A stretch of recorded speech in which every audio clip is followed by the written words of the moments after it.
பெரியவா சரணம். பெரியவா வானொலியின் மாலை நிகழ்ச்சிகள் ஆரம்பமாகின்றன. இன்றைய எமது நிகழ்ச்சிகள் நித்திய குரு பாதுகா பூஜா, ஸ்ரீ ரா கணபதி அவர்கள் எழுதிய புத்தகத்தின் ஒளிவடிவம், ஆன்மீக உரை, மகா பெரியவா மகிமை, உபன்யாசம். பெரியவா சரணம். பெரியவா சரணம். அடுத்த நிகழ்ச்சி நித்திய குரு பாதுகா பூஜை. शुक्लां भरदरं विष्णुं शशिवर्णं चतुर्भुजं प्रसन्नवदनं ध्यायेत् सर्वविघ्नोपशान्तये। ममोपात्त समस्त दुरितक्षयद्वारा श्री परमेश्वर प्रीत्यर्थं गुरुप्रसाद सिद्ध्यर्थं गुरुप्रीत्यर्थं गुरुपादपूजाम् अद्य करिष्ये। गुरुर्ब्रह्मा गुरुर्विष्णुर्गुरुर्देवो महेश्वरः गुरुः साक्षात् परब्रह्म तस्मै श्रीगुरवे नमः। अपार करुणासिन्धुं ज्ञानदं शान्तरूपिणं श्रीचन्द्रशेखरगुरुं प्रणमामि मुदान्वहम्। सदाशिवसमारम्भां शङ्कराचार्यमध्यमाम् अस्मदाचार्यपर्यन्तां वन्दे गुरुपरम्पराम्. எல்லோரும் குருவை பெரிவாளை தியானம் பண்ணிண்டு அர்ச்சனை பண்ணுவோம். அஷ்டோத்திரம். பெரியவா அஷ்டோத்திரம் பல அஷ்டோத்திரங்கள் இருக்கு. அதுல எளிமையா சுலபமா எது இருக்கோ அதை நான் இப்ப சொல்றேன். எல்லோரும் இதை கேட்டுண்டே திருப்பி சொல்ல முடிஞ்சுவா சொல்லி சொல்லி பெரிவாளுக்கு பாதத்துல ஒவ்வொரு புஷ்பத்தை அர்ச்சனை பண்ணலாம். ओम श्री कांची कामकोटि पीठाधीश्वराय नमः. श्रीमत् चंद्रशेखरेन्द्र सरस्वती गुरुभ्यो नमः. संन्यासाश्रम शिखराय नमः. काषाय दंडधारिणे नमः. सर्वपीठापहारिणे नमः. स्वामिनाथ गुरवे नमः. करुणासागराय नमः. जगदाकर्षण शक्तिमते नमः. सर्वचराचर हृदयस्थाय नमः. ओम भक्त परिपालक श्रेष्ठाय नमः. धर्म परिपालकाय नमः. श्री जयेन्द्र सरस्वत्याचार्याय नमः. श्री विजयेन्द्र सरस्वती पूजिताय नमः. शिवशक्ति स्वरूपाय नमः. भक्ताभीष्ट प्रदायकाय नमः. ब्रह्मण्य पोषकाय नमः. ब्रह्म विष्णु शिवैक्य स्वरूपाय नमः. कांची क्षेत्रवासाय नमः. कैलाश शिखरवासाय नमः. स्वधर्म परिपोषकाय नमः. चातुर्वर्ण संरक्षकाय नमः. लोकरक्षण संकल्पाय नमः. ओम ब्रह्मनिष्ठापराय नमः. सर्वपापहराय नमः. धर्मरक्षक संतुष्टाय नमः. भक्तार्पितधन स्वीकर्त्रे नमः. सर्वोपनिषत् सारज्ञाय नमः. सर्वशास्त्रगम्याय नमः. सर्वलोक पितामहाय नमः. भक्ताभीष्ट प्रदायकाय नमः. ब्रह्मण्य पोषकाय नमः. नानाविध पुष्पार्चितपताय नमः. रुद्राक्ष क्रीडधारिणे नमः. भस्मोद्दोलित विग्रहाय नमः. सर्वज्ञाय नमः. सर्वचराचर व्यापकाय नमः. अनेक शिष्य परिपालकाय नमः. मनश्चाञ्चल्य निवर्तकाय नमः. अभयहस्ताय नमः. भयापहाय नमः. यज्ञपुरुषाय नमः. यज्ञानुष्ठान रुचिप्रदाय नमः. यज्ञसम्पन्नाय नमः. यज्ञसहायकाय नमः. यज्ञफलदाय नमः. यज्ञप्रियाय नमः. उपमानरहिताय नमः. स्फटिक तुलसी रुद्राक्ष हारधारिणे नमः. चातुर्वर्ण समदृष्टये नमः. ऋग्यजुस्साम अथर्वणादि चतुर्वेद संरक्षकाय नमः. दक्षिणामूर्तिस्वरूपाय नमः जाग्रत् स्वप्न सुषुप्ति अवस्थातीताय नमः कोटिसूर्यतुल्यतेजोमय शरीराय नमः साधुसङ्गसंरक्षकाय नमः अश्वगज गोपूजा निर्वर्तकाय नमः गुरुपादुकपूजातुरन्तराय नमः कनकाभिषिक्ताय नमः स्वर्णबिल्वदलपूजिताय नमः सर्वजीवमोक्षदाय नमः मूकवाक्ताननिपुणाय नमः नेत्रदीक्षादानाय नमः द्वादशलिङ्गस्थापकाय नमः गानरसप्रियाय नमः ब्रह्मज्ञानोपदेशकाय नमः सकलकलासिद्धिताय नमः चातुर्वर्ण्यपूजिताय नमः अनेकभाषासम्भाषण कोविताय नमः अष्टसिद्धिप्रदायकाय नमः ओम श्री शारदामठसुस्थिताय नमः नित्यान्नदानसुप्रीताय नमः प्रार्थनामात्रसुलभाय नमः पादयात्राप्रियाय नमः नानाविधमतपण्डिताय नमः श्रुतिस्मृतिपुराणज्ञाय नमः देवयक्षकिन्नरकिंपुरुषपूज्याय नमः श्रवणानन्दकरकीर्तये नमः दर्शनानन्दाय नमः अद्वैतानन्दभरिताय नमः अव्याजकरुणामूर्तये नमः शैव वैष्णवादिमान्याय नमः श्रीशङ्कराचार्याय नमः दण्डकमण्डलोहस्ताय नमः वीणामृदङ्गसकलवाद्यनाथस्वरूपाय नमः रामकथारसिकाय नमः वेदवेदाङ्ग आगमादिसकलकलासतस्प्रवर्तकाय नमः हृदयगुहाशयाय नमः शतरुद्रीयवर्णितस्वरूपाय नमः केदारेश्वरनाथाय नमः अविद्यानाशकाय नमः निष्कामकर्मोपदेशकाय नमः लघुभक्तिमार्गोपदेशकाय नमः लिङ्गस्वरूपाय नमः सालग्रामसूक्ष्मस्वरूपाय नमः कालड्यां शङ्करकीर्तिस्तम्भनिर्माणकर्त्रे नमः जितेन्द्रियाय नमः शरणागतवत्सलाय नमः श्रीशैलशिखरवासाय नमः डमरुकनादविनोदाय नमः वृषभारूढाय नमः दुर्मदनाशकाय नमः आभिचारिकदोषहर्त्रे नमः मिताहाराय नमः मृत्युविमोचकशक्त्याय नमः श्रीचक्रार्चनतत्पराय नमः दासानुग्रहकारकाय नमः अनुराधानक्षत्रजाताय नमः सर्वलोकख्यातशीलाय नमः वेङ्कटेश्वरचरणपद्मषट्पदाय नमः श्री महात्रिपुरसुन्दरी समेत श्री चन्द्रमौलीश्वर पूजाप्रियाय नमः श्रीमच्चन्द्रशेखरेन्द्र सरस्वती सद्गुरु परब्रह्मणे नमः गुरुभ्यो नमः परमगुरुभ्यो नमः परमेष्टिगुरुभ्यो नमः परात्परगुरुभ्यो नमः गुरुपरम्पराभ्यां नमः गुरुपादुकाभ्यां नमो नमः. அடுத்தது ஊதுபத்தி இருந்தா அதை காமிச்சு தூபம், நெய் தீபம் இருந்தா காமிச்சு அதை நெய் தீபம் தீபம் காமிச்சுட்டு நைவேத்தியம் வெத்தலைப்பாக்கு பழம் இதுலேருந்து ஆரம்பிச்சு அவளுக்கு எது சௌரியமோ அதுபடி நைவேத்தியம் பண்ணலாம்.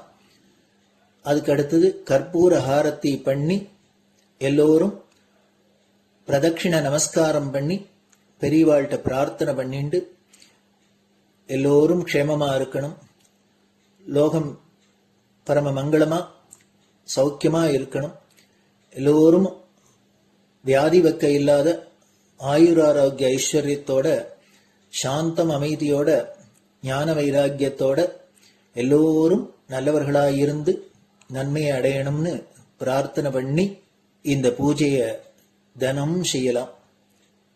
குரு பிரம்மா குருர் விஷ்ணுர் குருர் தேவோ மகேஸ்வரः குரு சாட்சாத் பரபிரம்ம தஸ்மை ஸ்ரீ குரவே நமஹ. அபார கருணா சிந்தும் ஞானதம் சாந்தரூபிணம் ஸ்ரீ சந்திரசேகர குரும் பிரணமாமி முதான்வகம். சதாசிவசமாரம்பாம் சங்கராச்சாரிய மத்யமாம் அஸ்மதாச்சாரிய பர்யந்தாம் வந்தே குரு பரம்பராம். குரு பாத பூஜை நிறைவடைஞ்சது. பெரியவா சரணம். பெரியவா சரணம்.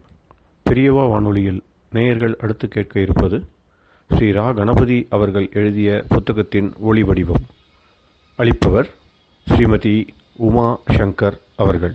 தேனினும் இனிய சொல்லான் தீச்சுடர் மேனி கொண்டான் ஊனுயிர்க்கு உயிரதான ஒன்றினைக் கலந்து நின்றான் ஏனினிக் கவலை நெஞ்சே இன்றுனக் அருள் செய்தான் இஞ்ஞானவான் காமகோட்டி நாதனை நம்புவோமே. ஜெய ஜெய சங்கர, ஹரஹர சங்கர. மகாபெரியவாளின் உபன்யாசங்களை ரா கணபதி அண்ணா தெய்வத்தின் குரல் என்ற பெயரில் 7 பாகங்களாக தொகுத்து அளித்ததின் 7ஆம் பாகத்தின் அடுத்த பகுதி. அறிவுக்கும் அடைக்கும் தாழ் இல்லை. குரு தட்சிணை. காண்டிக்யர் கேசித்வஜரிடம் சமாதானமாக போய் அறிவுதானம் பண்ணுவது அவரோடேயே வனத்தில் வசித்துக் கொண்டிருந்த மந்திரி புரோகிதர்களுக்கு பிடிக்கவில்லை. ராஜ விஸ்வாசத்தினாலேயே அவர்களுக்கு இப்படி தோன்றிற்று. அவரிடம் வந்து, உங்களிடமிருந்து ராஜ்யத்தை அபகரித்த சத்ரு ஒண்டியாக வந்திருக்கும் இப்போது அவனோடு யுத்தம் செய்து ராஜ்யத்தை திரும்பப் பெறுவதே செய்ய வேண்டியது. இவனுக்கா தர்மசாஸ்திர உபதேசம் பண்ணுவது என்று தடுத்தார்கள். காண்டிக்யரோ, நீங்கள் சொல்கிறபடி இவனை நான் கொன்றால் எனக்கு பூலோகம் சுவாதீனமாகும் என்பது வாஸ்தவம்தான். ஆனால் நம்பிக்கையின் பேரில் தர்மம் தெரிந்து கொள்வதற்காக வந்து பிராணத்தியாகம் செய்வதால் இவனுக்கோ பரலோகமே அல்லவா சுவாதீனமாகிவிடும். நம்பி வந்தவனுக்கு அறிவை தராமல் அடைத்து வைத்துக் கொண்ட எனக்கு அந்த பரலோகத்தின் வழி அடைத்துத்தானே போய்விடும். தற்காலிகமான இகலோகத்துக்காக சாஸ்வதமான பரலோகத்தை இழக்க மாட்டேன் என்று சொல்லிவிட்டார். கேசித்வஜரை பார்த்து, உன் தர்மசாஸ்திர சந்தேகத்தை கேள் என்றார். கேசித்வஜர் விஷயத்தை சொன்னார். பாதி யஜ்ஞத்தில் பசு வதையானால் என்ன பிராயச்சித்தம் பண்ண வேண்டுமோ அது காண்டிக்யருக்கு தெரிந்திருந்தது. தெரிந்ததை கொஞ்சம் கூட ஒழிக்காமல் சொன்னார்.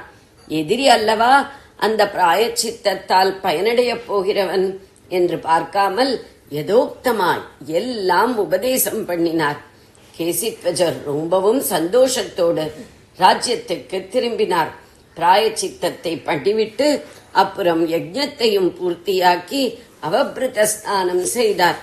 எத்தனையோ அலைந்து திரிந்து தோஷ பரிகாரம் தெரிந்து கொண்டு அதை பண்ணி யாகத்தை பூர்த்தி செய்தும் ஏனோ தம்முடைய மனசிலே பூர்த்தி இல்லை என்று கேசித்வஜர் கண்டார். ஏனோ என்றால் ஏன் ஏன் என்று ஆலோசித்து பார்த்தார். யஜ்ஞம் என்கிற சடங்கை மந்திரத்திலோ திரவியத்திலோ கொஞ்சமும் லோபம் குறைவு இல்லாமல் பண்ணிவிட்டோம். அது மட்டுமில்லை, யஜ்ஞத்துக்கு பத்னி தட்சிணை, அந்த தட்சிணையும் யதேஷ்டமாக கொடுத்தாலே பூர்த்தி ஏற்படும். இதிலும் நாம் ஒன்றும் லோபம் வைக்கவில்லை. ரித்விக்குகள், மற்ற பிராமணர்கள், யாசகர்கள், பொது ஜனங்கள் ஆகிய எல்லோருக்கும் திருப்தியாக அள்ளிக் கொடுத்து விட்டோமே என்று யோசித்த கேசித்வஜருக்கு சட்டென்று குறை என்ன என்று புரிந்துவிட்டது. இத்தனை பேருக்கு இவ்வளவு செய்தாலும் முக்கியமான ஒருத்தரை மறந்து போய்விட்டோமே. அவருடைய உதவி இல்லாவிட்டால் யஜ்ஞம் முடித்தே இருக்க முடியாதே. பிராயச்சித்தம் உபதேசம் பண்ணின காண்டிக்யனுக்கு குரு தட்சிணை தர மறந்து விட்டதே. அந்த தட்சிணை தராத வரையில் யஜ்ஞம் பூர்த்தியாகாமல் குறைப்பட்டு தான் நிற்கும். நம் மனசும் நிறைவு காணாமல் குறைந்து கொண்டுதான் இருக்கும் என்று தெரிந்து கொண்டார். உறவு முறைப்படி காண்டிக்யர் இவருக்கு ஒன்றுவிட்ட சகோதரர். அரசியல் முறைப்படியோ சத்ரு. அப்படிப்பட்டவரையே இப்போது தர்ம முறைப்படி குருவாக நினைத்து தட்சிணை தந்து மரியாதை செய்ய கேசித்வஜர் எண்ணினார். இது அறிவுதானத்துக்கு நம் தேசம் தந்த பெருமை. என்ன தட்சிணை என்று கேசித்வஜர் நிர்ணயம் பண்ணவில்லை. காண்டிக்யரையே கேட்பது, அவர் என்ன கேட்டாலும் கொடுப்பது என்று தீர்மானித்தார். காலத்திலே எந்த உதவி செய்தாலும் அது ஞானத்தை விட பெரியது என்று திருவள்ளுவர் சொல்லி இருக்கிறார் என்றால், அதிலும் ஞானமாக அறிவாகச் செய்யும் உதவிக்கோ ஈடே இல்லை. அதனால் தட்சிணை விஷயத்தை காண்டிக்கியரின் இஷ்டத்துக்கே விட்டுவிட வேண்டும் என்று கேசித்வஜர் முடிவு செய்தார். அவரிடம் போய் கேட்பதற்காக ரதத்தில் ஏறிக்கொண்டு மறுபடி காட்டுக்கு புறப்பட்டார். முன்னே எஜமான கோலத்தில் தாடி மீசை கிருஷ்ணாஜினங்களோடு போனார். இப்போது அவபிருத ஸ்நானமாகிவிட்டதால் அதெல்லாம் இல்லாமல் ராஜா கோலத்திலேயே போனார். காண்டிக்கியர் கேட்ட தட்சிணை. இப்படி ராஜரிக தோற்றத்துடன் இவர் மறுபடி வருவதை பார்த்தவுடன் காண்டிக்கியருக்கு எப்படி இருந்திருக்கும்? சரிதான், நம்மிடம் விஷயத்தை கறந்து கொண்டு யாகத்தை முடித்தாயிற்று. யாக காலத்தில் சாத்விகம்தான் அனுஷ்டிக்க வேண்டும் என்பதால் சாதுவாக வந்தான். காரியம் ஆக வேண்டும் என்று காலை பிடித்தான். இப்போது காரியம் முடிந்து விட்டதால் கழுத்தை பிடிக்கவே மறுபடி வருகிறான் என்று தீர்மானம் பண்ணிவிட்டார். உடனே அம்பை தொடுத்து யுத்தத்துக்கு ஆயத்தமாக நின்றார். முன் தடவை மாதிரியே அவரை கேசித்வஜர் இப்போதும் தடுத்தார். அப்பா, நான் உனக்கு சம்பாவனை பண்ணிவிட்டு போக வந்திருக்கிறேனே ஒழிய ஹானி பண்ண வரவில்லை. வேறு விதமாக எடுத்துக்கொள்ள வேண்டாம். யஜ்ஜபூர்த்திக்கு பெரிய உபகாரம் பண்ணின உனக்கு நீ என்ன தட்சிணை கேட்டாலும் சமர்ப்பணம் செய்யவே வந்திருக்கிறேன், கேள் என்றார். என்ன தட்சிணை கேட்பதென்று காண்டிக்கியர் தம்மோடிருந்த குட்டி பரிவாரத்துடன் கலந்து ஆலோசனை செய்தார். இழந்த ராஜ்யத்தை திரும்பி கேட்டு பெறுவதற்கு இதுவே வாய்ப்பு என்று அவர்கள் நினைத்தார்கள். அவர்களில் சிலர் இன்னும் ஒரு படி மேலே போய் எது கேட்டாலும் தருகிறேன் என்று கேசித்வஜர் முன்வந்திருக்கிற இந்த வாய்ப்பை விடாமல் தன்னுடைய ராஜ்யத்தோடு அவருடைய ராஜ்யத்தையும் காண்டிக்கியர் கேட்டு வாங்கிக் கொண்டு விட வேண்டும் என்று அபிப்பிராயப்பட்டார்கள். காண்டிக்கியர் தீர்க்கமாக யோசித்து பார்த்ததில் அவருக்கு மற்றவர்களின் ஆலோசனை சம்மதமாகப்படவில்லை. ராஜவம்சத்தில் பிறந்தவனின் ஸ்வதர்மம் ராஜ்யத்தை பெற்று கட்டி ஆளுவதே என்பது வாஸ்தவமாயிருக்கலாம். ஆனால் அப்படி பெறுவதும் க்ஷத்ரிய தர்மப்படி யுத்தத்தின் மூலமோ வீர பராக்கிரமத்துக்கு சம்மானமாகவோ அல்லது விவாக சம்பந்தத்தின் மூலமோதான் இருக்க வேண்டுமே அன்றி தட்சிணை என்ற கௌரவமான பெயரில் உள்ள யாசகத்தால் அல்ல. வேறெந்த விதத்திலும் அர்த்த பொருள் சம்பாதனம் செய்து கொள்ள உரிமை பெறாத பிராமணனுக்குத்தான் அர்த்தமாக பொருளாக தானம் பெற உரிமை உண்டு. இது க்ஷத்ரியனான என் தர்மமாகாது. ஒருவனுக்கு தர்மசாஸ்திர விஷயம் சொல்லி அதற்கு பிரதியாக அதர்மமான முறையில் ராஜ்யதானம் வாங்கிக் கொண்டேனானால் பதிதனாகி விடுவேன். தர்ம அர்த்த காம மோட்சங்களில் தர்ம உபதேசத்துக்காக அர்த்தம் பெற வேண்டும் என்ற காமம் எனக்கு இப்போதில்லை. மோட்சத்துக்கு நேர் வழியாக முடிவிலே வருகிற பிரம்ம வித்யில்தான் இப்போது எனக்கு நாட்டம் ஏற்பட்டிருக்கிறது. கேசித்வஜன் என்னிடமிருந்து கர்மத்தை பற்றிய தர்மத்தை கேட்டுக்கொண்டார் போலவே நான் அவனிடம் பிரம்ம வித்யில் உபதேசம் பெற்றுக்கொள்ள ஆசைப்படுகிறேன். என் வித்யாதானத்துக்கு தட்சிணையாக அவனிடமிருந்து இன்னொரு வித்யாதானமே கேட்கப் போகிறேன். எந்த ஜாதியாரும் அறிவு தானம் பெற தடையில்லை. க்ஷத்ரியனின் ஸ்வதர்மம் ராஜ்யத்தை பெற்று ஆட்சி நடத்துவதே அல்லவா என்று நீங்கள் கேட்டால் அதற்கும் பதில் வைத்திருக்கிறேன். ராஜ்யத்தை பெற்று ஆட்சி நடத்தினவன் தான் நான். அதிலே எனக்கு சாமர்த்தியம் போதவில்லை என்று இப்போது நாம் காட்டிலே வந்து வசித்து நீங்கள் இவனிடம் என்னை பிச்சை கேட்க சொல்வதிலிருந்தே நன்றாக நிதர்சனமாய் இருக்கிறது. பிரஜைகளை பாலித்து சத்ருக்களை தடுத்து ராஜ்ய ரட்சணம் செய்ய சக்தி இல்லாத நான் ராஜ்யத்தை கேட்காமல் போனால் அது தோஷமாகாது. சக்தியுள்ள க்ஷத்ரியன் ராஜ்யத்துக்கு பாடுபடுவதுதான் தர்மத்தில் ஆசை. சக்தி இல்லாத நான் அப்படி செய்தால் அது போகத்தில் ஆசைதான். இப்படிப்பட்டவனை ராஜ்யபாரமும் ராஜபோகமும் சம்சாரத்தில் மேலும் அழுத்தத்தான் செய்யும். ஸ்வதர்மம் என்பதோ படிப்படியாய் ஜீவனை சம்சாரத்திலிருந்து விடுவிக்க பக்குவப்படுத்துவதல்லவா. என்னால் முடியாததும் என்னை சம்சாரத்தில் மேலும் அழுத்துவதுமான ராஜ்யபாரத்தை கேசித்வஜன் என்னிடமிருந்து அபகரித்தது பகவான் எனக்கு செய்த அனுகிரகமே என்று இப்போது தெரிந்து கொண்டிருக்கிறேன். எனக்கு இந்த ராஜ்யம் இல்லை என்று பகவான் வைத்துவிட்ட பிறகும் நான் ஆத்ம சாம்ராஜ்யத்தை அறிய முயற்சி பண்ணிவிட்டால், அதுவும் ஆத்ம வித்யையில் கரை கடந்தவனான இவன் என்ன வேணுமானாலும் தருகிறேன் என்று சொல்லியும் அந்த அறிவுதானம் பெறாவிட்டால் என்னை போல முட்டாள் எவனும் இருக்க முடியாது. உயிர் போனாலும் போகட்டும் என்று இவன் அன்றைக்கு பிராயச்சித்தம் கேட்டுக்கொள்ள வந்ததும் இன்றைக்கு மறுபடி தட்சிணை தர வந்திருப்பதும் எதனால்? இவனுடைய அத்தியாத்ம சாஸ்திர ஞானத்தினால் தானே. இவன் இப்போதே ஞான மார்க்க சித்தனாக ஆத்மாவில் ஒன்றிப் போய் உட்காராவிட்டாலும் இவனுடைய ஆத்ம சாஸ்திர ஞானம் உள்ளூர இவனுக்கு கை கொடுத்து கொண்டே வந்திருக்கிறது. ஆத்மா அமரமானது என்ற அந்த நிச்சய புத்தியாலேயே உயிர் இருப்பதையும் போவதையும் இவன் பொருட்படுத்தவில்லை.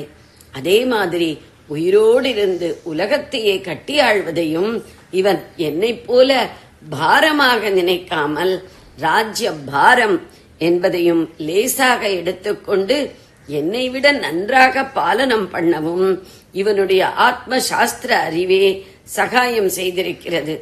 அவனிடமே அந்த ராஜ்ய பொறுப்பை விடுவதுதான் எனக்கு அறிவுடைமை ஆகும்.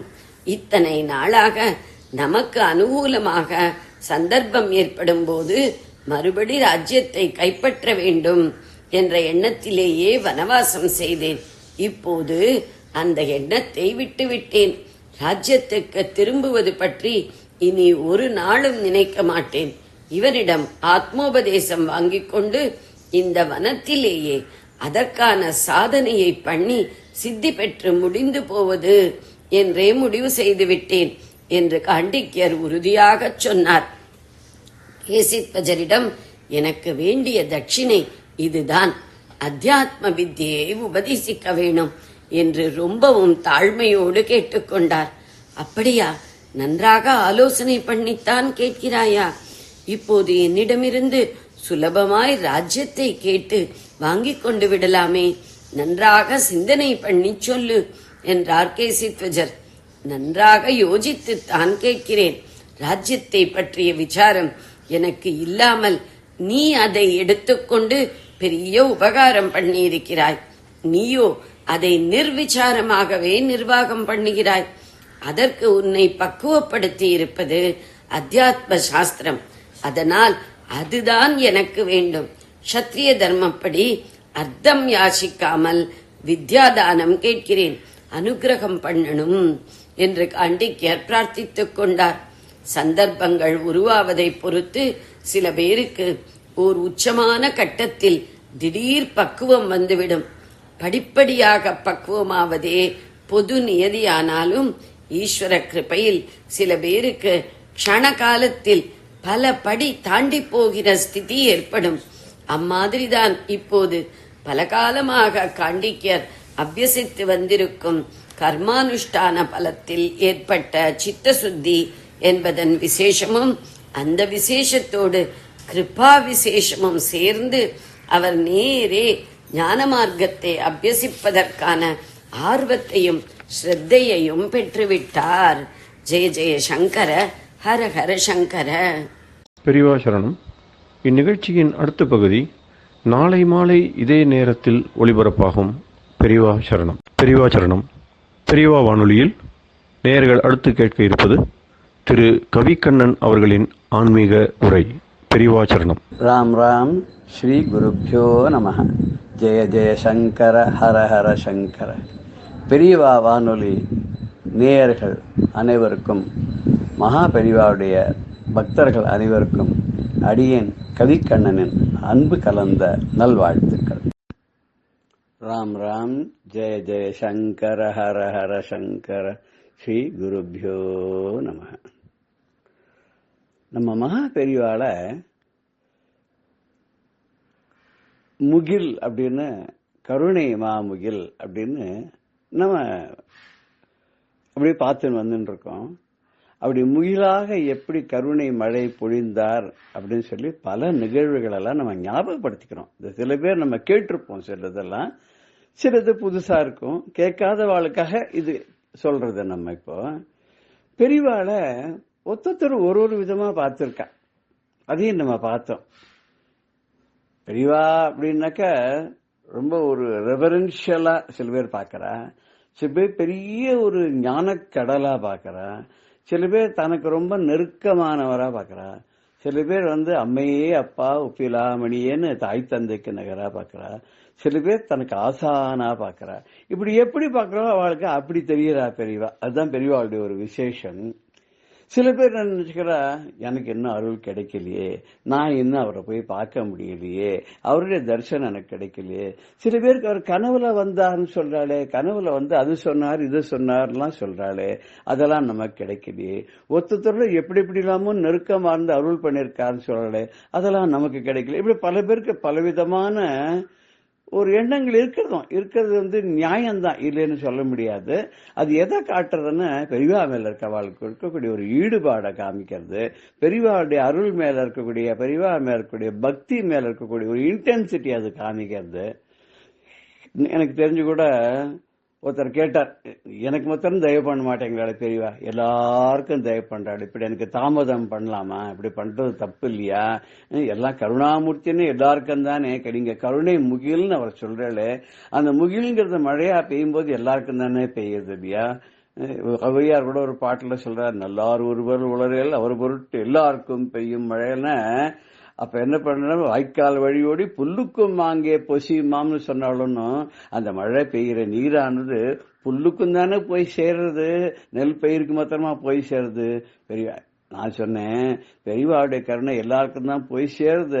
ஆனா அந்த கருணை நமக்கு கிடைச்சிருக்குன்றது நமக்கு புரியல. ஏன்னு கேட்டா நம்ம கஷ்டம் மொத்தம் தான் நமக்கு பெருசா தெரியுது. பெரியவா மற்றவாடைய கஷ்டங்கள்லாம் பெரியவா எப்படி தீர்த்து வைக்கிறான்னு தெரியல, அவ நம்மளை விட எவ்வளவு கஷ்டப்படுறான்னு தெரியல, நம்மளை விட அவளுக்கு பக்தி சிரத்தை எவ்வளவு ஜாஸ்தி இருக்குன்னு நமக்கு தெரியல.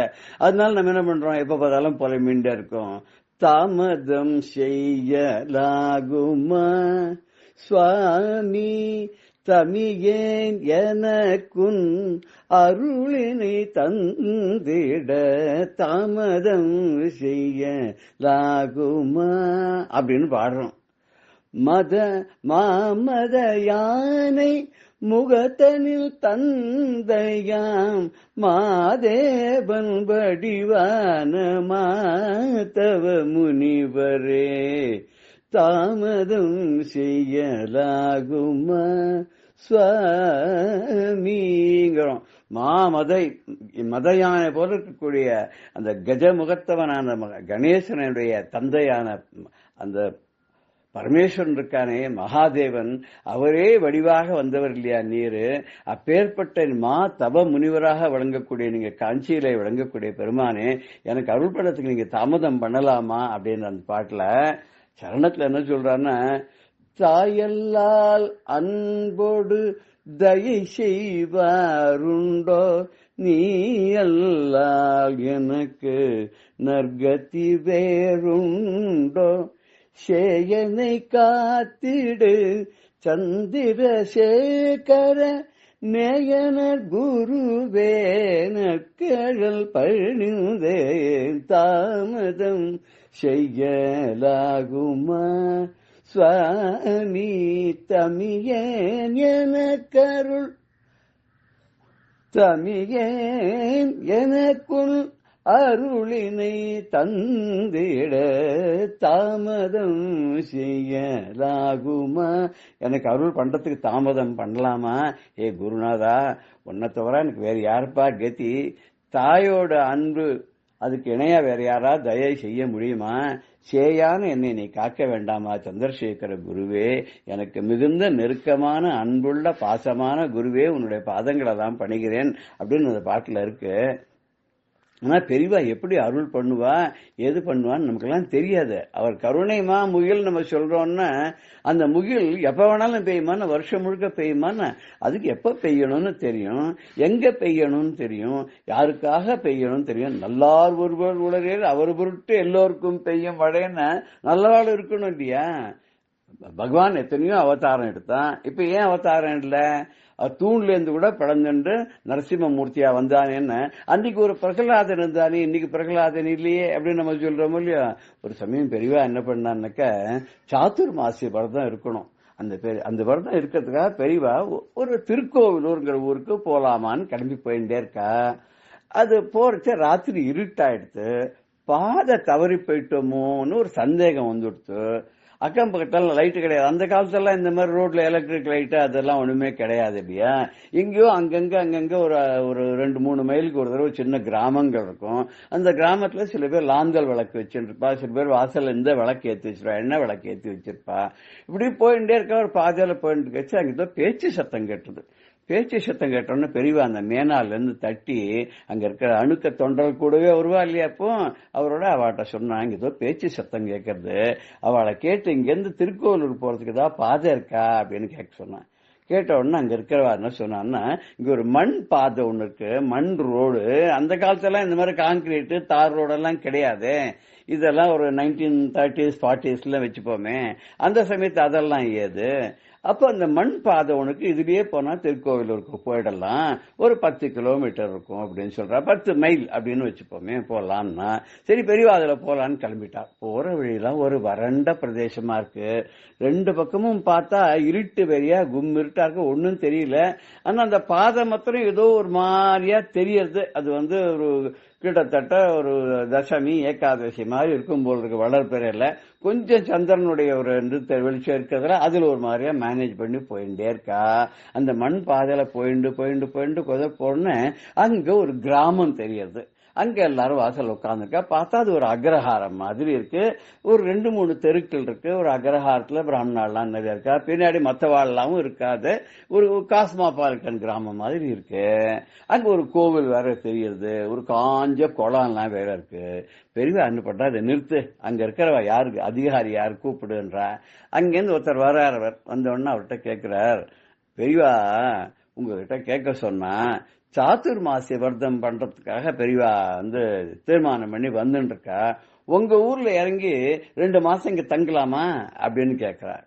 கேட்ட உடனே அவர் ஓன்னு அழறார். என்ன சொல்றாருன்னா, 2-3 வருஷமா இந்த ஊர்ல மழையே இல்ல, குளம் குட்டையெல்லாம் கூட காஞ்சி போயிடுத்து. பக்கத்துல ஒரு நதின்னு ஒண்ணு ஓடுறது, அதுல சொட்டு தண்ணி கூட கிடையாது. மழை பெய்யாதனால கிணறுலாம் வறண்டு போச்சு, குளம்லாம் வறண்டு போச்சு. கோவில்ல சுவாமிக்கு அபிஷேகம் பண்றதுக்கு தீர்த்தம் கிடையாது. ஆடு மாடுகள்லாம் தண்ணி இல்லாத செத்து போச்சு. இப்ப ஏற்பட்ட இடத்துல பெரியவா 2 மாசம் தங்குறேன்னு இவாளுக்கு எங்கேருந்து தண்ணி கொண்டு வருது? இதுக்கு அடுத்த கிராமம் 5 மைல் தள்ளி இருக்கு. அங்கேயும் கிட்டத்தட்ட இதே நிலைமை தான். அந்த இடத்துல இருந்து போய் தினம் தண்ணி கொண்டு வந்து இத்தனை பேருக்கும் செய்யறது, பெரியவாளுக்கு அபிஷேகத்துக்கு குடிக்கிறதுக்கு அதுக்கு இருக்குன்னு அவ்வளவு ரொம்ப கஷ்டமா இருக்கும் போல இருக்கே அப்படின்னு. இதை போய் பெரியவாட்ட சொல்லணும். பெரியவா என்ன பண்ணா, பரவாயில்ல இருக்கட்டும், நான் இங்கேயே தங்கிக்கலாம் அப்படின்னு பெரியவா எல்லாத்தையும் இறக்க சொல்லிட்டா. ஒரு வீட்டு வாசல்ல ஒரு காலியான வீடு, யாரும் இல்ல. அந்த வீட்டை கொஞ்சம் சுத்தம் பண்ணி அங்க வாசத்தின்ல பெரியவா உட்காந்தாச்சு. மற்ற ஏற்பாடுகள்லாம் ஆயின்னு இருக்கு. ஒரு ராத்திரி ஒரு 11 மணி இருக்கும். ஒரே உருமல் சத்தம் கேட்கறது. எல்லாரும் என்ன உருமல் சத்தம் கேட்கறதுன்னு பார்த்தா அவர் இடி இடிக்கிற மாதிரி இருக்கு. என்ன அப்படின்னு வெளியில போய் பார்த்தாக்கா கருமேகம் கூடி நின்று ஒரு 12 மணி இருக்கும். அப்படி லேசா தூறல் ஆரம்பிச்சது பாருங்க. ராத்திரி 12 மணிலேருந்து காத்தால 6 மணி வரைக்கும் மழை கொட்டோன்னு கொட்டி தீர்த்துட்டு. என்ன கருணை முகிலே வாசல்ல தங்கியிருக்கோ இல்லையோ, அந்த முகில் மனசு இறங்கிடுத்துன்னு சொன்னது மழையா கொட்ட வேண்டியது தானே.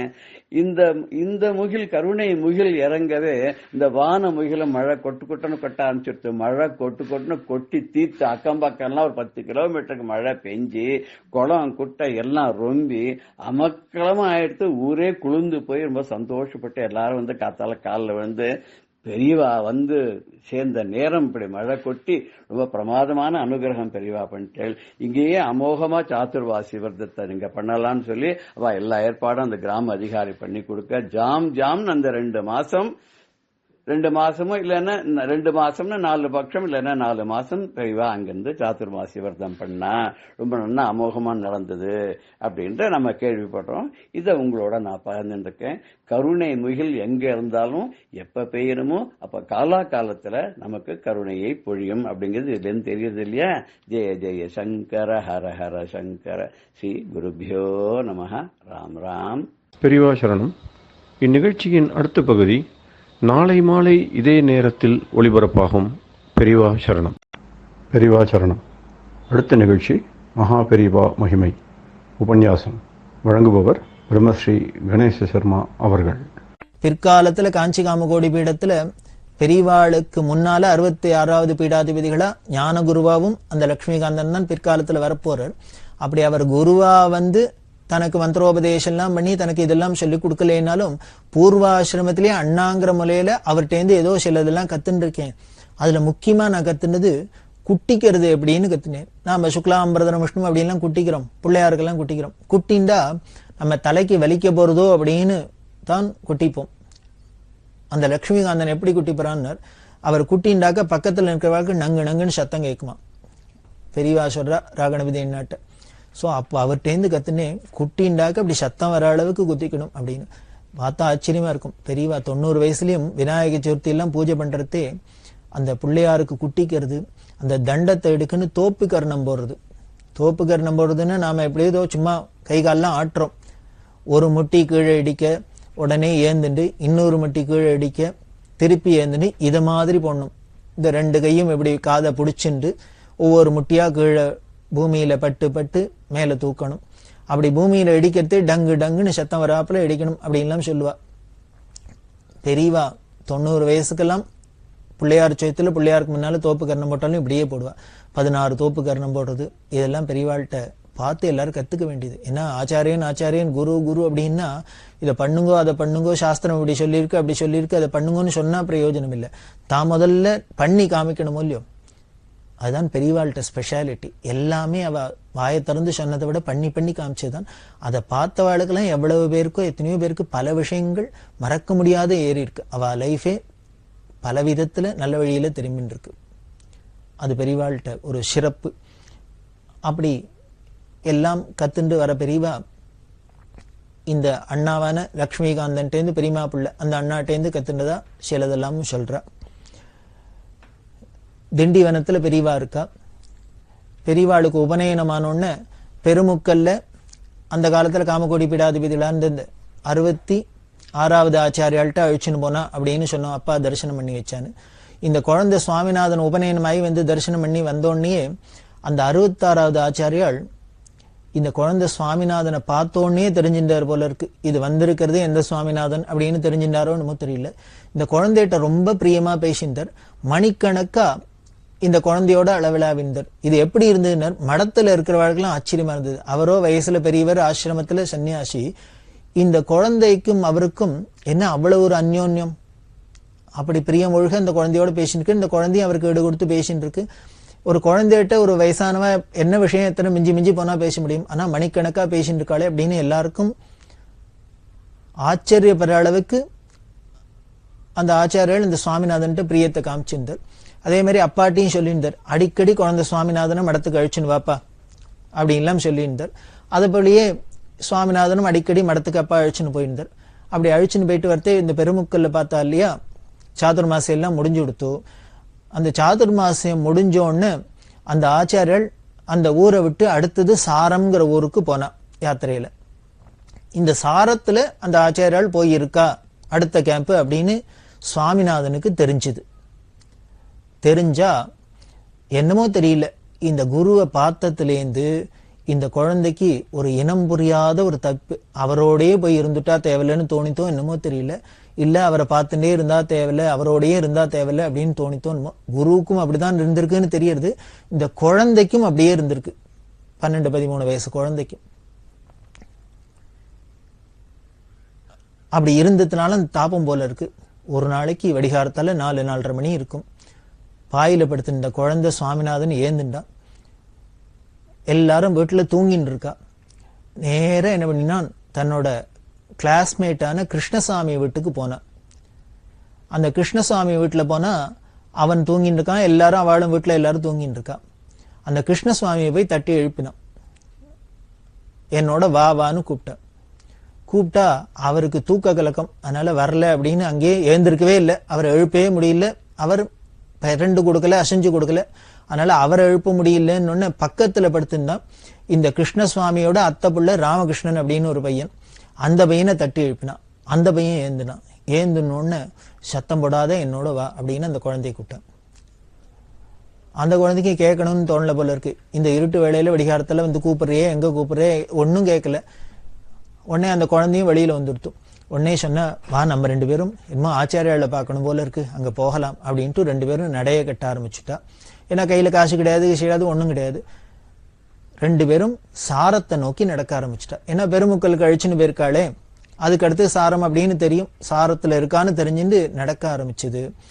நடந்து போறா திண்டிவனத்திலேருந்து சாரம் அப்படிங்கிறது ஒரு 5-6 கிலோமீட்டருக்கு மேலேயே இருக்கும். நடந்து போயின்னு இருக்க 2 குழந்தையும் பொழுது விடிஞ்சு கொடுத்து பொலவலன்னு காலோ வலிக்க ஆரம்பிச்சு கொடுத்து. அப்படியெல்லாம் பழக்கம் இல்லையா, வலிக்க ஆரம்பிச்சு கொடுத்து. எப்போ ஆச்சாரியால கண்டுபிடிக்க போறோம், ஏதோ பார்க்கணுங்கிற ஒரு உத்வேகத்துல என்னமோ உந்த வீட்டுல அப்பா அம்மாட்ட கூட சொல்லணும்னு தோணல, கிளம்பி வந்தாச்சு. ஆனா இப்ப நடந்து போறதை பார்த்தா கஷ்டமா இருக்கு, எப்படியும் பாத்துறதுன்னு ஒரு தீர்மானம். என்ன பண்ணலாம் அப்படின்னு யோஜனை பண்ணி 2 குழந்தைகளும் பேசிட்டே போறதே ஒரு வண்டி போச்சு முன்னால, ஒரு மாட்டு வண்டி போனோன்னு அப்பாடா அப்படின்ட்டு அந்த வண்டி கிட்ட போய் அதுல ஒருத்தர் உட்கார்ந்துட்டு இருக்கார் கம்பீரமா. அவர்கிட்ட சொன்னார், மாமா நாங்க ஆச்சாரியால பார்க்க போனோம், அதனால இந்த வண்டியில ஏத்துங்கோ அப்படின்னு. அப்புறம்தான் தெரிஞ்சது இந்த வண்டி மடத்து வண்டின்னு. அதை விட இன்னொரு சர்ப்ரைஸ் ஆச்சரியம் என்னன்னா, அந்த வண்டிக்கு முன்னால மேனாவும் போயிட்டு இருக்கு. இந்த வண்டி மட்டும் போகல, இங்க பின்னாலேருந்து பாக்கிறதே முதல்ல வண்டி தான் தெரிஞ்சது. வண்டி கிட்ட போனா முன்னால மேனா போறது, அந்த மேனால தான் ஆச்சாரியால் போயின்னு இருக்கா. சாரத்துல இருக்காரு அப்படின்னு சொன்ன ஆச்சாரியால் இப்போ இங்க போயின்னு இருக்காளே அப்படின்னு பார்த்தா என்ன ஆயிடுச்சுன்னா, முத நாள் எங்கேயோ பக்கத்துல இருந்த இடத்துக்கு அவ விசிட் பண்ணிருக்கா போல இருக்கு. அங்க போயிட்டு அங்க விஜயம் பண்ணிட்டு காலங்காலத்தால எழுந்து இவ சாரத்துக்கு திருப்பி சந்திரமௌலீஸ்வரர் பூஜை எல்லாம் இருக்கேன்னு கிளம்பி வந்துட்டு இருக்கா. அந்த சமயத்துலதான் இந்த குழந்தைகளும் பேருக்கு. குழந்தைகளுக்கு ஒரே ஆச்சரியம், ஆச்சாரியாலும் இப்பதான் போயிட்டு இருக்கா அப்படின்னு. வண்டி அதனாலதான் இந்த வண்டியும் பின்னால போயிட்டு இருக்கு. அதுல உட்கார்ந்த அவர் பேர் கார்வார் வெங்கட்ராமைன்னு பேர். மடத்துல ஸ்ரீகாரியம் அப்படின்னு சொல்லக்கூடிய மேனேஜர், முதல் அதிகாரி. அதுக்கப்புறம் கஜான்ஜி அப்படின்னு சொல்லுவா, கஜானாலாம் பார்த்துக்க கூடியவா, கேஷியர் அப்படின்லாம் சொல்லக்கூடிய. அடுத்து 3வது கார்வார் அப்படிங்கிற இந்த பதவி. இந்த கார்வார் தான் எல்லாத்துக்கும் அங்க ஓவரால் அட்மினிஸ்ட்ரேட்டர் அப்படின்னு வச்சுக்கலாம், அதெல்லாம் பண்ணக்கூடியவர். அந்த கார்வார் வெங்கட்ராமையர் அப்படிங்கிற அவர் 1900 வருஷத்திலேயே மடத்துல சேர்ந்து பெரியவாளோட பரமகுருவான கலவ பெரியவாளுக்கெல்லாம் கைங்கரியம் பண்ணினார். பிற்காலத்துல பெரியவா காலத்திலையும் கார்வாரா மடத்துல நிறைய கைங்கரியம் பண்ணியிருக்கார். ரொம்ப ஸ்ட்ரிக்டா இருக்கக்கூடியவர், ரொம்ப நேர்மையானவர். அந்த கார்வார்ட்ட தான் வெங்கட்ராமையிட்ட தான் இந்த 2 குழந்தைகள்ல சுவாமிநாதன் கெஞ்சினா, மாமாமா காலை வலிக்கிறது, நாங்களும் மடத்துக்கு தான் வரோம், என்ன வண்டியில ஏத்திங்கோ, நாங்களும் அங்க வரோம் அப்படின்னு. அவர் ரொம்ப ஸ்ட்ரிக்டா சொன்னார், மடத்துக்காராளுக்கு தான் மடத்து வண்டி, அதெல்லாம் ஏறக்கூடாது அப்படின்னு நிர்தாட்சியமா 2 குழந்தைகளையும் ஏத்திக்க மாட்டேன்னு விட்டார். ஏத்திக்க மாட்டேன்னா இந்த குழந்தைகள் என்ன பண்ணும், சண்டையா போட முடியும். உடனே வேற வழி இல்லாத அந்த வண்டியை பிடிச்சுட்டே போச்சு. சாரம் கேம்ப் வந்துடுத்து. சாரம் கேம்ப் வந்து இந்த ஆச்சாரியால் மேனாலேருந்து இறங்கி பார்த்தா இந்த 2 குழந்தைகளும் வந்து நிக்கிறது. இந்த பால்வடிகிற முகம் இந்த சுவாமிநாதனை பார்த்தோன்னே ஆச்சாரியாளுக்கு ஒரே சந்தோஷம் பொங்கிட்டு உடனே உள்ள அழிச்சுன்னு போனார். எப்படி வந்த, ஏது வந்த அப்படின்லாம் கேட்ட, நடந்துதான் வந்தோம், எல்லாம் விவரத்தை சொன்னா. அப்புறம்தான் ஆச்சாரியாளுக்கு தெரிஞ்சு குழந்தைகள் அப்பா அம்மாட்ட கூட சொல்லாத சுவாமிநாதன் கிளம்பி தன்னை பார்க்க வந்துட்டான். இப்படி வந்ததை பார்த்து ஆச்சாரியாளுக்கு சந்தோஷமாவே இருந்திருக்கும். ஆனாலும் ஒரு பொறுப்பு மடாதிபதியா இருக்கிறதுனால என்ன பண்ணினார், சுவாமிநாதன் சொன்னார், வந்ததுதான் வந்த, இன்னும் 2 நாள் இருந்துட்டு போ அப்படின்னு சொல்ல, குழந்தை சுவாமிநாதன் சொன்னா ஏதோ ஒரு வேகத்துல வந்துட்டான். இப்ப அப்பா அம்மாக்கு அங்க தெரியாத, எங்க போனோம்னு தெரியாது, தவிச்சுன்னு போறாளேன்னு. இல்ல அப்பா அம்மாட்ட சொல்லாத வந்துட்டேன், நான் திரும்பி போகணும் அப்படின்னு ஆச்சாரியார் சொன்ன. கவலைப்படாத, நீங்க வந்திருக்கேங்கிற தகவலை நான் மடத்துல ஆளை விட்டு சொல்லி அப்பா அம்மாவுக்கு சொல்லிடுறேன், இன்னும் 2 நாள் கழிச்சு அனுப்புறேன்னு சொல்றேன், நீங்க என்னோட இருந்துட்டு போ அப்படின்னு. ஆச்சாரியார் அப்படி சொன்னப்புறம் என்ன பண்ண முடியும், குழந்தைகள் அங்க இருந்தான் சுவாமிநாதன். எதுக்கு அப்படி 2 நாள் வச்சுன்னு சீராட்டினர், காரணம் இருக்கு போல இருக்கு. பின்னால இந்த சுவாமிநாதனை சிஷ்யனா வச்சுண்டு தான் சேர்ந்து அவரோட இருக்க போறது இல்லை அப்படிங்கிறது தெரிஞ்சதுனால போல இருக்கு, இப்பவானும் 2 நாளான அந்த குழந்தையோட உறவாடலாமே அப்படின்னு வச்சிருந்தார் போல இருக்கு. அப்படி சாரத்துல 2 நாள் குழந்தை இருக்கு. இங்க என்ன ஆயிடுத்துன்னா, வெடிகார்த்தால சுவாமிநாதன் ஏந்துன்னு வந்துட்டான் இல்லையா, காலங்காலத்தால அம்மா மகாலட்சுமி அம்மா ஏந்துண்டா. ஏந்துன்னு பார்த்தா பாயில படுத்திருந்த குழந்தை சுவாமிநாதனை காணும். உடனே அப்பா சுப்பிரமணிய சாஸ்திரிகிட்ட சொன்னா, குழந்தை எங்கன்னு தெரியல, பாயில படுத்து இந்த குழந்தைய காணுமே, எங்க இருக்கான்னு பாருங்க. அப்பா சொன்னார், படிப்புல இன்ட்ரெஸ்ட் உள்ள குழந்தையா இருக்கிறதுனால குழந்தை எங்க போகணும் ஒருத்தரோட நடவடிக்கையிலேருந்தே தெரிஞ்சுக்கலாம். ஃப்ரெண்டு கிருஷ்ணசுவாமின்னு சொன்னோம், அவாத்துக்கு போயிருக்கும் ஏதானும் படிக்கிறதுக்கு, அதனால அங்க போய் வேணா பார்க்கலான்னு போய் பாருங்க. அங்க போனா என்ன அப்படின்னா, அந்த வீட்லயும் இப்பதானே எல்லாரும் தூங்கி இருந்துருக்கா, கிருஷ்ணசுவாமி இருக்கான், ஆனா பக்கத்துல படுத்திருந்த ராமகிருஷ்ணனை காணும். இப்போ எல்லாருக்கும் ஒரு மாதிரி சந்தேகம் வந்துடுத்து, பயம் வந்துடுத்து. இந்த வீட்டுல சுவாமிநாதனை காணும், அந்த வீட்டுல போய் தேடிட்டு போனாக்க அங்க ஒரு குழந்தைய காணும், இப்ப 2 குழந்தைய எங்க காணுமேன்னு எல்லாரும் உடனே ஒரு மாதிரி பீதி வந்துடுத்து, பயம் வந்துடுத்து, கிடு கிடு கிடுன்னு தேட ஆரம்பிச்சுட்டா. அந்த ஊர்ல எல்லா இடமும் தேடி பார்த்தாச்சு, குழந்தைகள் 2 எங்க இருக்குன்னு வேற போட்ஸ் தெரியல. அப்பா அம்மாக்கு சாப்பாடு இறங்கல, தூக்கம் வரல. என்ன செல்ல குழந்தையாச்சே, அம்மா சிதம்பரத்துல ஃபயர் ஆக்சிடென்ட் ஆனோடனே என்ன நினைச்சுட்டா, இனிமே இந்த குழந்தைய ஒரு நிமிஷம் கூட பிரிஞ்சு இருக்க மாட்டேன், தனியா விட மாட்டேன் அப்படின்லாம் தானே நினைச்சுட்டா. ஆனா இப்படி ஆயிடுத்தே அப்படின்னு ஒரே கவலை, அழ ஆரம்பிச்சுட்டா. என்ன ஏதுன்னே தகவல் தெரியாத இருக்கிறதே ஒரு வாசல்ல வண்டி வந்து நின்னுது. வண்டியிலேருந்து வந்தா, இதான சுப்பிரமணிய சாஸ்திரி வீடு? ஆமா அப்படின்னு. நான் மடத்திலேருந்து வரோம் அப்படின்னு சொல்லி குழந்தைகள் 2 பேரும் அங்க வந்திருக்காளாம் சாரம் கேம்புக்கு. ஆச்சாரியால் சொல்லிட்டு வரச்சனா, சொல்லாத வந்துட்டாளாம் வீட்டுல, குழந்தைகள் அங்கதான் வந்திருக்கு, நீங்க பயப்பட வேண்டாம், இன்னும் 2-3 நாள் வச்சுன்னுட்டு குழந்தைகளை அனுப்பி வைக்கிறேன்னு சொல்ல சொன்னா அப்படின்னு. இப்பதான் போன உசிறு திரும்பி வந்தாப்புல மகாலட்சுமி அம்மாக்கும் சுப்பிரமணிய சாஸ்திரிகளுக்கும் நிம்மதி அடைஞ்சா. குழந்தை எங்கேயோ காணா போயிடல, நம்ம இனிமே பார்க்க போறோமா இல்லையா அப்படின்னு நினைச்சிருந்தது போக, எங்கேயோ மடத்துக்கு தான் போயிருக்கு, நல்ல இடத்துக்கு தான் போயிருக்கு, ஆச்சாரியாலும் பொறுப்பா சொல்லி அனுப்பிச்சிருக்காளே அப்படின்னு சந்தோஷப்பட்டா. 2 நாள் கழிச்சு குழந்தை சுவாமிநாதனை வண்டியிலேயே அனுப்பிச்சு வச்சா. அதுல ஆச்சரியம் என்னென்ன, இங்கேருந்து போறதே கார்வார் ஏத்திக்க மாட்டேன்ட்டு, மடத்துக்காராளுக்கு தான் மடத்து வண்டி அப்படின்னு சொல்லிட்டு குழந்தைகளன் அப்படின்னு கூட பார்க்கல, நிர்தாட்சியம் ஏத்துக்க மாட்டேன்.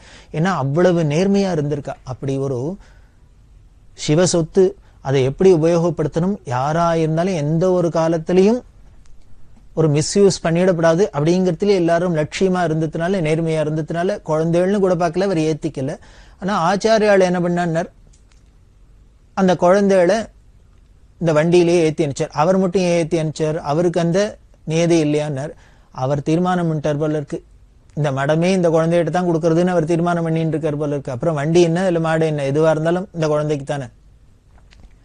அப்படி வண்டியில ஏத்தி அனுப்பிச்சா இந்த குழந்தை வந்து வீட்டுல இறங்கி வீட்டுக்கு வந்தா அப்பாவுக்கு ரொம்ப கவலை வந்துடுது. குழந்தைதான் காணா போன குழந்தை கிடைச்சிட்டு சொல்லி இப்ப சந்தோஷம் அடைய வேண்டியதானே.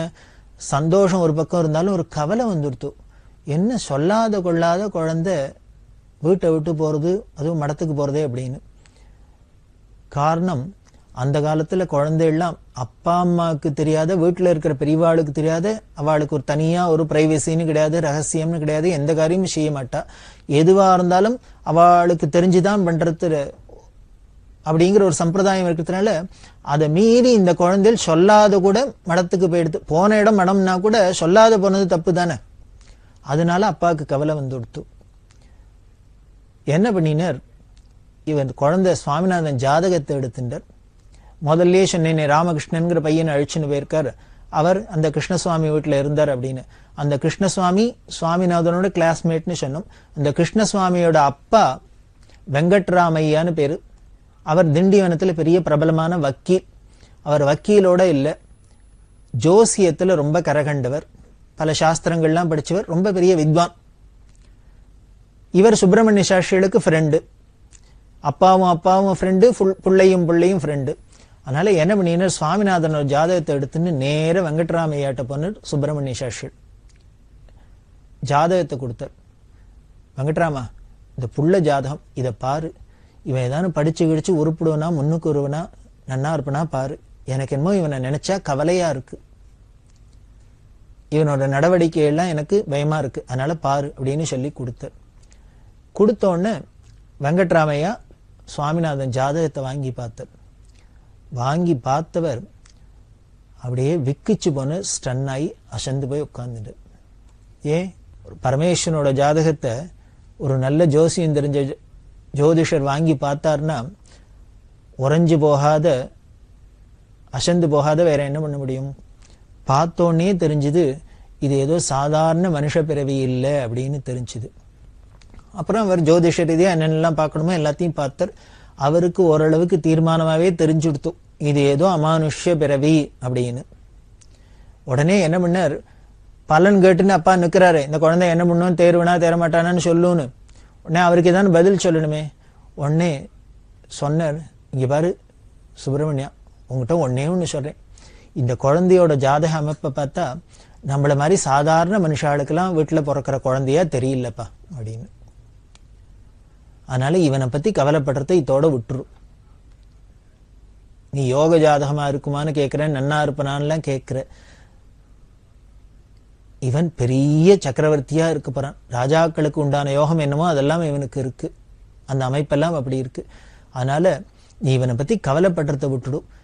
இது மாதிரி குழந்தைகள்லாம் நம்மள மாதிரி சாதாரண மனுஷா வீட்டுலாம் பிறக்கப்பல எனக்கு தெரியல. அப்படி ஒரு மானுஷ்யமான ஜாதகமா இருக்கு. இவனை பத்தி கவலையை விட்டுடும் அப்படின்னு மட்டும் சொன்னார். இதுக்கு மேல சொல்ல விடல போல இருக்கு. அதுதான் தேவ ரகசியம்ங்கிறது. அம்பாளுக்கு ஒரு நாமா திரோதானகரீஸ்வரி அப்படின்னு லலிதா சஹஸ்ரநாமத்துல ஒரு நாமா வருது. திரோதானம் அப்படின்னா மறைக்கிறது, திரை போட்டு மறைக்கிறது. என்ன திரைனர்? மாயத்திரை அப்படின்னு பேர். ஏன் இந்த மாயத்திரையை போடணும்னர், அந்த திரையை போட்டாதான் நாடகமே நடக்கும். எந்த ஒரு விஷயம் நடக்கணும்னாலும் அதுக்கு ஒரு திரை வேண்டிருக்கு. இந்த திரை இருந்தால் வேடிக்கை என்னன்னு, அந்த சினிமா காமிக்கிறதும் திரையில தான், அதை ஆரம்பிக்கிறதுக்கு முன்னாலையும் மறைக்கிறதும் திரை தான், ஆனப்புறமும் திரை தான். எல்லாம் இந்த திரைங்கிறது ரொம்ப முக்கியமான ரோலா இருக்கு. ஆனா அம்பாள் என்ன பண்ண, இந்த சிருஷ்டியில உலகத்துல இப்ப ஏற்பட்ட அண்டச்சராச்சரங்களை படைச்சு, அதுல இத்தனை ஜீவராசிகளை படைச்சு, எவ்வளவு இத்தனை விதமான குணங்கள்லாம் படைச்சு, இவ்வளவு ருச்சிகள்லாம் படைச்சு, என்னென்னலாம் நடக்கிறது, எத்தனை வேடிக்கை நடக்கிறது உலகத்துல. நல்லதும் நடக்கிறது, கெட்டதும் நடக்கிறது, எவ்வளவோ விஷயங்கள்லாம் நடந்துட்டு இருக்கு. இது அத்தனையும் அம்பாளுக்கு லீல விளையாட்டு அப்படின்னு சொல்றா. அந்த விளையாட்டெல்லாம் நடக்கணும் அப்படின்னா, இத்தனை காரியம் நடக்கணும்னா அந்த மாயைங்கிற தரை இருந்தால்தான். இந்த மாயைன்னா அஜ்ஞானம்னு பேரு. நமக்கு எல்லாருக்குமே ஒரு அந்த அஜ்ஞானம்ங்கிற மாயத்தரை இருக்கு. தியாக பிரம்மம் பாடுறாரே திருப்பதியில, பெருமாளை பார்த்து எப்படி பாடின, தெரதீயகராதா நாலோனி அப்படிங்கிற. தெரதீயகராதானா அவ கதையில சொல்றா, ஐயர்வாள் அங்க திருப்பதிக்கு போயிருக்கிறதே பெருமாள்கிட்ட திரை போட்டுருந்தது, ரொம்ப நேரம் காத்திருந்து, நல்லா திரையை திறக்கப்படாதான்னு பாடினார் அப்படின்னு. அப்படி எல்லாம் ஒண்ணும் இல்லை. ஏன்னா அந்த பாட்டிலேயே தெரியுது, நாலோனி அப்படிங்கிற இந்த திரையை விளக்கப்படாதா எனக்குள்ள இருக்கிற அது என்ன மதமத்சரமனும் அகங்காரம் ஈகோ அப்படிங்கிற மாயெல்லாம் எனக்குள்ள பொந்துன்னு இருக்கே, அந்த திரைய விளக்கு. அந்த திரை விலகினாதான் ஒன்ன பார்க்க முடியும். ஆத்மஸ்வரூபமா இருக்கிற உள்ளுக்குள்ள அந்தரியாமையா இருக்கிற ஒன்ன உணரணும்னா இந்த மாயத்திரையெல்லாம் போகணும். இதைத்தான் லலிதா சஹஸ்ரநாமம் சொல்றது. இந்த அஜ்ஞானம்ங்கிற திரையை போடுறதும் அவதான் திரோதானகரீஸ்வரி. ஆனால் இந்த திரைய விலக்கி சத்தியத்தை காமிச்சு கொடுத்து ஞான ஒளியை கொடுக்கறதும் அவளேதான் அப்படின்னு என்ன சொல்றதுன்னு சதாசிவ அனுகிரகதா அப்படின்னு சொல்றது. திரையை போடுறதும் அவள் தான், திரையை விளக்குறதும் அவள் தான். ஒரே ஆள் தான் அப்படி பண்ணுவாள். ஆமாம், நாமளே தான் வீட்டையும் பூட்டின்னு போறோம், நாமளே தான் திருப்பி வந்து திறக்கிறோம், நாமளே தான் லைட்டையும் போடுறோம், நாமளே தான் லைட்டையும் அணைக்கிறோம். இப்படி பண்றாப்புல தான் நம்மளும் பண்ணி இந்த லீலையை பண்ணின்னு இருக்கா. அது மாதிரி அந்த மாயத்திரையில என்ன பண்ணுவோன்னு நம்பாள் எந்தெந்த சமயத்துல என்னென்ன விஷயம் வெளியில வரலாமோ தெரியலாமோ, என்ன நடக்கலாமோ என்ன நடக்கக்கூடாது, அதுக்கு ஏத்தாப்புலதான் எல்லாமே சூழ்நிலையிலேருந்து எல்லா மூமெண்ட்லாம் இருக்கும். அது மாதிரி இங்கேயும் என்னாச்சுன்னு, அப்பா சுப்பிரமணிய சாஸ்திரி வந்து சுவாமிநாதன் ஜாதகத்தை காமிச்சா கூட அந்த வெங்கட்ராமையா அதுக்கு மேல இது அவதார புருஷன் அப்படி இப்படின்லாம் சொல்ல முடியுமா வைக்கல. இது என்னமோ நம்ம வீட்டுல பிறக்கிற குழந்தையா தெரியல, ஒரு அமானுஷ்ய ஜாதகமா தெரியுது, இதுக்கு பெரிய யோக ஜாதகமா தெரியுது அப்படியெல்லாம் சொன்னார். இது வெறும் யோக ஜாதகமா, யோகீஸ்வர ஜாதகம். ராஜாதி ராஜாக்கள்லாம் இந்த பாதத்துல தானே வந்து விழப்போறா, விழுந்துருக்கா. அப்பேற்பட்ட ஒரு ஜாதகம். அதை சொல்லாத சொல்ல முடியுமா அவர் பலன் சொன்னார்.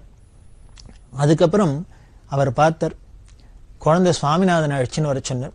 சுவாமிநாதனும் வந்தோன்னு சுவாமிநாதன்கிட்ட சொன்னார் வெங்கட்ராமையா, கொல்லையில போய் கால அலமீண்டு வா, நீ கால அலமீண்டு ஒரு சொம்புல தீர்த்தமும் எடுத்துன்னு வா அப்படின்னு சொன்னார். இந்த வெங்கட்ராமையா சொன்னபடியே குழந்தை சுவாமிநாதன் அவா விட்டு புழக்கடைக்கு போனார், கால அலமீண்டார், ஒரு சொம்புல தீர்த்தத்தை கொண்டு வந்தார். அந்த குழந்தை கொண்டு வந்து வெங்கட்ராமையாட்ட கொடுத்தோன்னு அந்த குழந்தைய அப்படி மேல உட்காத்தி வச்சார். இந்த வெங்கட்ராமையா அந்த குழந்தை காலில் இந்த தீர்த்தத்தை விட்டு நன்னா அலம்பினர். சுத்தமா கழுவிட்டு தன்னோட மேல் வஸ்திரத்தினால காலை தொடச்சுட்டு குழந்தைய காலை நீட்டுன்னர். அப்பா சுப்பிரமணிய சாஸ்திரிக்கும் புரியல, குழந்தை சுவாமிநாதனுக்கு புரியல. ஏன்னா அப்பா வயசுக்காரர் வெங்கட்ராமையா, அவர் என்னடான்னா என்னமோ நம்மள கால அலம்பிடுவாங்கிறார். அது சரி, உடனே தீர்த்தம் கொண்டு வானார். கொண்டு வந்து கொடுத்தா தன்னை மேல உட்காத்தி வச்சு இவர் கீழே உட்காந்துட்டு தன்னோட கால அலம்பி வஸ்திரத்தால தொடச்சு காலையை நீட்டுன்னா வயசுல பெரியவாளுக்கு முன்னால எப்படி காலை நீட்டுறது? எப்படி ஒரு மரியாதை எல்லாம் இருந்த காலம் அப்படின்லாம் முன்னாலேருந்து பார்த்துட்டு இருக்கோம். அதனால குழந்தை சங்கோஜப்பட்டது. காமின்னர் பெரியவா சொல்றா, அது உத்தரவும் கேட்டாகணும். உடனே குழந்தை அப்படி பிஞ்சு பாதத்தை தூக்கி நீட்டினோன்னு இந்த வெங்கட்ராமையா அப்படி உத்து பார்த்தார். பாதத்தை பார்த்தாரோ இல்லையோ, எதை கண்டாரோ தெரியல, பொல பொல பொல பொலன்னு கண்ணையும் தண்ணி வர ஆரம்பிச்சுடுத்து. அப்படியே பாதத்தை பிடிச்சுன்னு பிசாத இருந்து. அப்படி இருக்கிறதே குழந்தை சுவாமிநாதனுக்கு ஒரு மாதிரி நளியறது சங்கோஜமா இருக்கு. ஏன்னா வயசுல பெரியவர் நம்ம பாதத்தை பிடிச்சுட்டு இருக்காருன்னு. இதை பார்த்துட்டு இருக்கிற சுப்பிரமணிய சாஸ்திரிகளுக்கும் ஆச்சரியமா இருக்கு. என்ன குழந்தைய மேல உட்காந்து வச்சு இவர் கீழே உட்காந்து காலை அலம்பி பாதத்தெல்லாம் பிடிச்சிட்டு காலை பிடிச்சிட்டு இருக்காருன்னு. உடனே விடுப்பா வெங்கட்ராமா விடு அப்படின்னு. அப்போ வெங்கட்ராமையா சொன்ன, இன்னைக்கு பிடிச்சாதான் உண்டுன்னு. இந்த பாதத்தை இப்ப பிடிச்சாதான் உண்டு. இந்த பாதத்தை பிடிக்கிறதுக்கு பின்னால கியூல நிக்க போறது. அந்த பாதத்துக்கு பிடிக்கிறதுக்கும் பாத பூஜை பண்றதுக்கும் பாத சமர்ப்பணம் பண்றதுக்கும் பாத தரிசனத்துக்கும் ஆயிரக்கணக்கான பேர் உலகமே வந்து காத்துன்னு இருக்க போறது. அப்படிங்கிறத சொன்னாப்புல இன்னைக்கு பிடிச்சாதான் உண்டு அப்படின்னு. என்ன பார்த்தோன்னு, இந்த ஜாதகத்தை பார்த்தா இது ஒரு அவதார பிறவி அப்படிங்கிற தெரியுது, ஜோதிஷ ரீதியா தெரிஞ்சுது. இப்படி ஒரு ஜாதக அமைப்பு உள்ளவாளா இருந்தா அவளுக்கு இந்த வெங்கட்ராமையா ஜோதிஷத்துல மட்டும் கெட்டிக்காரர் இல்ல, ரேக சாஸ்திரங்களையும் நிபுணர். அதுக்கு உண்டானபடி சங்கரேக, சக்கரரேக, தனுர்ரேக, பத்மரேக முதலான ரேகை எல்லாம் இருக்கு, மகர ரேகை அப்படின்லாம் சொல்றா. இதெல்லாம் அவதார புருஷால் காலில் இருக்கும் அப்படின்லாம் சொல்றா. இன்னைக்கும் பார்த்தோம்னா நம்ம கயாலேந்து விஷ்ணு பாதம் அப்படின்னு வாங்கிட்டு வரோம். அந்த விஷ்ணு பாதத்துல பார்த்தேன்னா இந்த சங்கு, சக்கரம், தனுசு, மகரம், துவஜம் இதெல்லாம் இருக்கும். ராஜாக்களுக்கு, இன்னும் ஞானிகளுக்கு, அவதார புருஷாளுக்கெல்லாம் என்னென்ன இருக்குமோ அந்த லட்சணத்துக்கு உண்டான ரேகையெல்லாம் அதுல இருக்கும் அப்படின்னு சொல்லப்படுறது. அது இருக்கான்னு பார்த்தார். இத ஜாதகத்தை பார்த்தா அவதார புருஷன்னு தெரியுது. அப்படின்னா அதுக்கு உண்டானபடி டேலி ஆகணும். இந்த ரேக சாஸ்திரப்படியும் இதுக்கு அந்த ரேகை எல்லாம் இருக்கணுமேங்கிறதுக்காக தான் கால் அலம்பின்னு வர சொன்னார். ஏன்னா கால் அழுக்கா இருக்குங்கிறதுனால அலம்பின்னு வர சொன்னார். ஏன் சொம்புல கொண்டு வர சொல்லி தான் அலம்பினார்? அந்த புழக்கடையிலேருந்து உள்ளுக்குள்ள வரத்துக்குள்ள ஏதான அழுக்கு ஒட்டின்னு இருக்கும், அது தெரியாத மறைச்சணும் ரேகை. அதனாலதான் இவர் உட்காத்தி வச்சு தானே அலம்பி தொடச்சு பார்த்தார். அப்படி குழந்தை சுவாமிநாதன் காலை தூக்கி காமிச்சானோ இல்லையோ எல்லாத்தையும் காமிச்சுட்டாரு போல இருக்கு. அந்த ரேகைகள்லாம் சங்கரேகை, சக்கரரேகை, தனுர்ரேகை, மகர ரேகை, பத்மரேகை எல்லாத்தையும் பார்த்துட்டு தான் இவர் சொன்னார், இந்த காலம் இன்னைக்கு பிடிச்சாதான் உண்டு, இப்போ பிடிச்சாதான் உண்டு அப்படின்னு. அன்னைக்கு வெங்கட்ராமையா பாதத்தை பூஜை பண்ணி அலம்பி பிடிச்சி ஆரம்பிச்சு வச்சுதான் போல இருக்கு. நல்ல ராசியான கை. அதுக்கப்புறம் 87 வருஷம் உலகம் அந்த பாத சேவைக்கும் அந்த பாத பூஜைக்கும் தான் ஏங்கின்னு இருக்கு. இன்னைக்கும் வீட்டுக்கு வீடு எல்லாரும் என்ன ஏங்குறான்னு, பெரியவா பாதுகை கிடைக்காதா, பெரியவா பாதுகை கிடைக்காதா அப்படின்னு ஏங்குறா. அந்த பாதம் இல்லை, அந்த பாதத்துல போட்டு எடுத்து செருப்பான அந்த பாதுகைக்கே அவ்வளவு பெருமை. பெரியவா சரணம். இந்நிகழ்ச்சியின் அடுத்த பகுதி நாளை மாலை இதே நேரத்தில் ஒளிபரப்பாகும். பெரியவா சரணம். பெரியவா சரணம். அடுத்த நிகழ்ச்சி திருவாசக இன்னிசை. வழங்குபவர் ஸ்ரீ சத்குருநாத தேசிகர் அவர்கள். பெரியவா சரணம். திருச்சிற்றம்பலம். அற்புதப்பத்து. மையலாய் இந்த மண்ணிடை வாழ்வெனும் ஆழியுள் அகப்பட்டு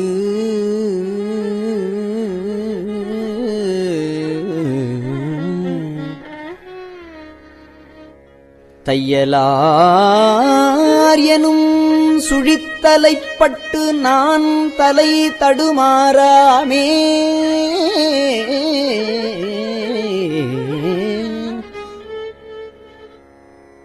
பொய்யலாம் விடத் திருவருள் தந்து தன் பொன்னடி இணை காட்டி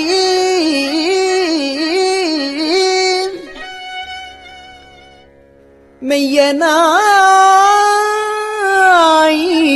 வெளிகாட்டி முன் நின்றதோர் அற்புதம் விளம்பேனே.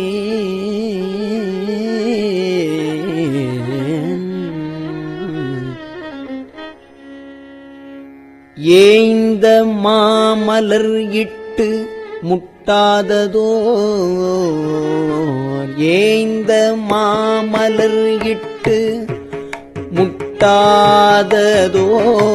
இயல்பொடும் வணங்காதே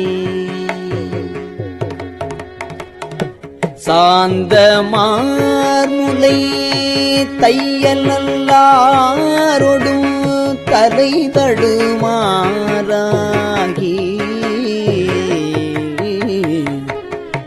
போந்து யான் துயர் புகாவணம் அருள் செய்து பொற்கழல் இணை காட்டி வேந்தனாய் வெளியே என் முன் நின்றதோர் அற்புதம் விளம்பேனே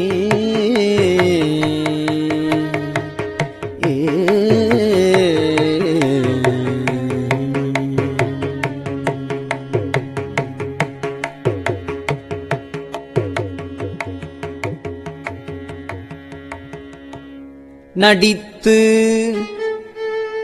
மண்ணிடை பொய்யினை பல செய்து நான் நடித்து மண்ணிடை பொய்யினை பல செய்து நான் எனது எனும் மாயக் கடித்த வாயிலே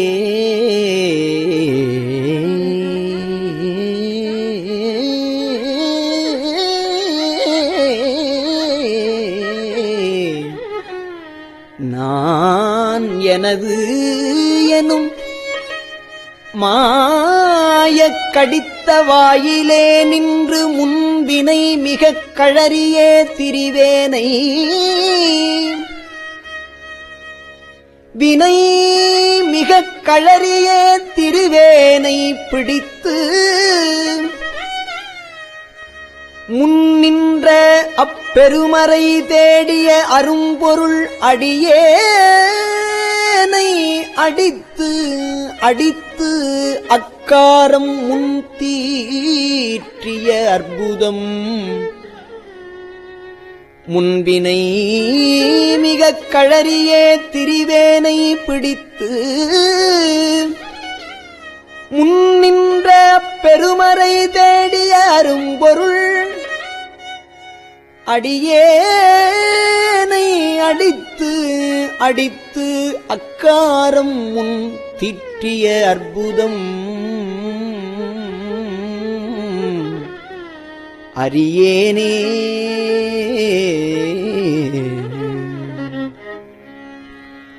பொருந்தும் இப்பிறப்பு இறப்பு இவை நினையாது பொய்களே புகன்று போய்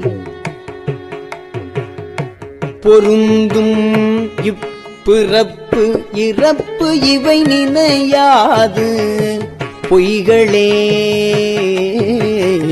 புகன்று போய் கருங்குழலினார் கண்களால் ஏறுண்டு கருங்குழலினார் கண்களால் ஏறுண்டு கலங்கியே கிடப்பேனை திருந்து சேவடி சிலம்பவை சிலம்பிட திருவொடும் அகலாதே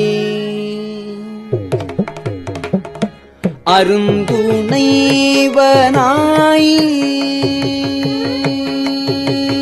அரும் துணைவனாய் ஆண்டு கொண்டு அருளிய அற்புதம் அறியேனே மாடும் சுற்றமும் மற்றுள போகமும் மங்கையர் தம்மோடும் கூடி அங்குள குணங்களால் ஏறுந்து குலாவியே திரிவேனை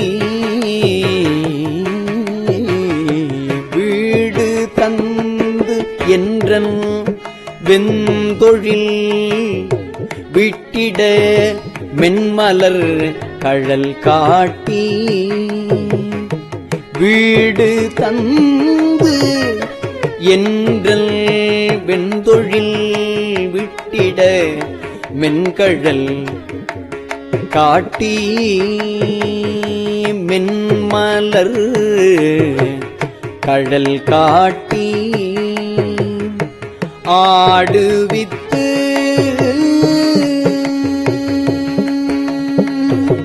ஆடுவித்து எனது அகம் புகுந்து ஆண்டதோர் அற்புதம் அறியேனே.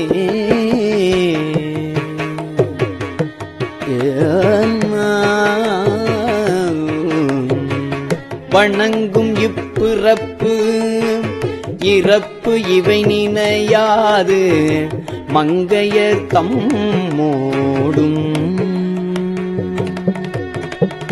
பிணைந்து வாய் இதழ் பெருவெள்ளத்து அழுந்தி நான் பித்தனாய் திரிவேனை குணங்களும் குறிகளும் இலா குணக்கடல் கோமளத்தோடும் கூடி அணைந்து வந்து ஏனை ஆண்டு கொண்டருளிய அணைந்து வந்து எனை ஆண்டு கொண்டருளிய அற்புதம் அறியேனே.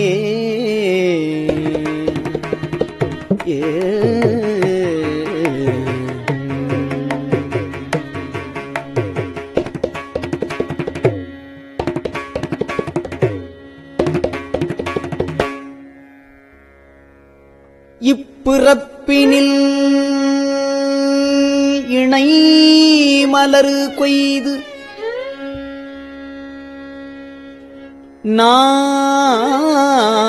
நான் இணை மலர் கொய்து நான் இயல்பொடு அஞ்செழுத்து ஓதி தப்பிலாது பொற்கழல்களுக்கு இடாது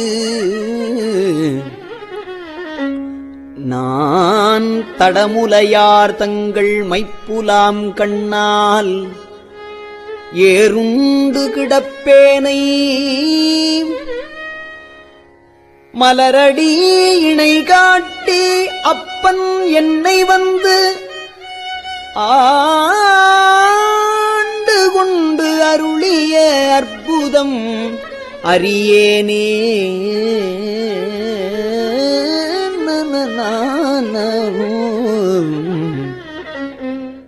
ஊசலாட்டும் இவ்வுடல் உயிராயின இருவினை அறுத்து என்னை ஓசையால் உணர்வார்க்கு உணர்வறியவன் உணர்வு தந்து ஒளியாக்கி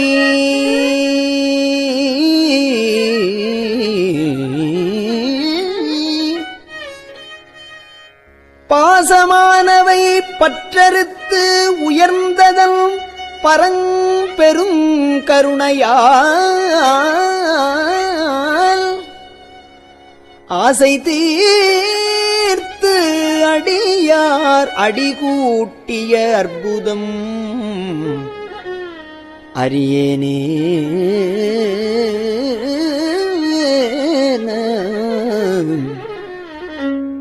பொச்சையான இப்பிறவியில் கிடந்து நான் புழுத்தலை நாய் போல இச்சையாயின ஏழையற்கே செய்து அங்கு இணங்கியே திரிவேனை இச்சகத்து அரி அயனும் எட்டாத தன் விரை மலர் கழல் காட்டி அச்சன் என்னையும் ஆண்டு கொண்டு அருளிய அற்புதம் அறியேனே.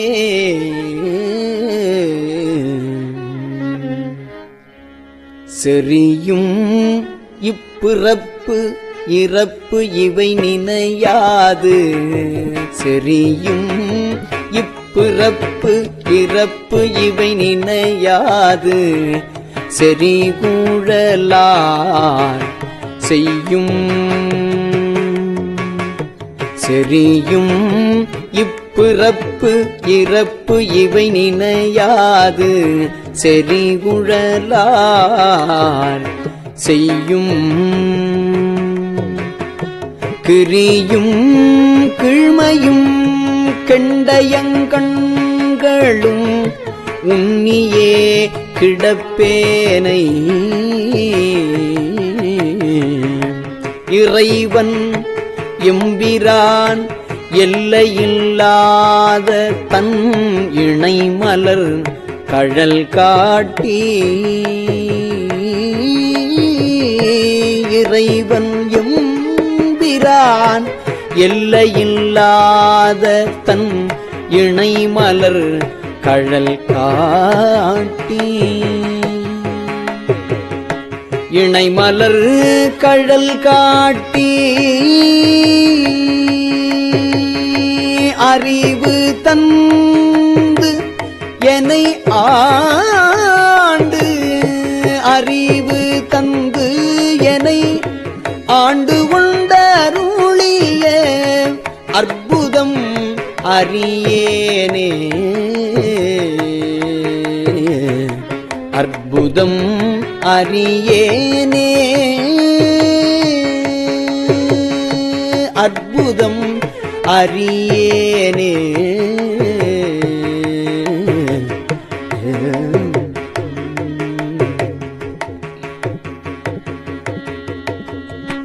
திருச்சிற்றம்பலம்.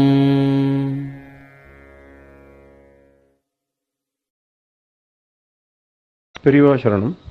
இந்நிகழ்ச்சியின் அடுத்த பகுதி நாளை மாலை இதே நேரத்தில் ஒளிபரப்பாகும். பெரியவா சரணம். பெரியவா சரணம். பெரியவா வானொலியின் இன்றைய நிகழ்ச்சிகளின் நிறைவாக திருப்பொன்னூசல் வழங்குபவர் சத்குருநாத தேசிகர் அவர்கள். பெரியவா சரணம். திருச்சிற்றம்பலம். திருப்பொன்னூசல். உன்னற்கரியதிரு உத்தர கோசமங்கை. உன்னற்கரியதிரு உத்தர கோசமங்கை. மன்னி போலிந்திருந்த மன்னி போலிந்திருந்த மாமரையோன் தன் புகழே பன்னி பணிந்திரஞ்ச பாவங்கள் பற்றறுப்பான். அன்னத்தின் மேலேறி அன்னத்தின் மேலேறி ஆடும் அணி மயில் போல் என்னத்தன் என்னையும் ஆட்கொண்டான் எழில்வாடி. பொன்கொத்த பூன்முலையே பொன்வொத்த பூன்முலையீர் பொன்னூசல் ஆடாமோ.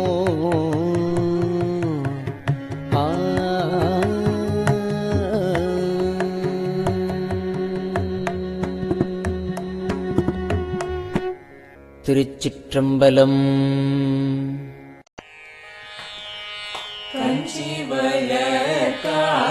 காமாட்சி தன் குழந்தாய் சங்கரரே. கஞ்சி வளர் காமாட்சி தன் குழந்தாய் சங்கரரே. குரு சந்திரசேகரரே உறங்கிடுவீர்களே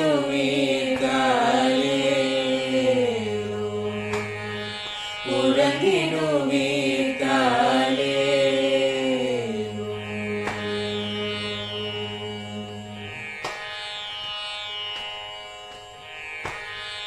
ஆ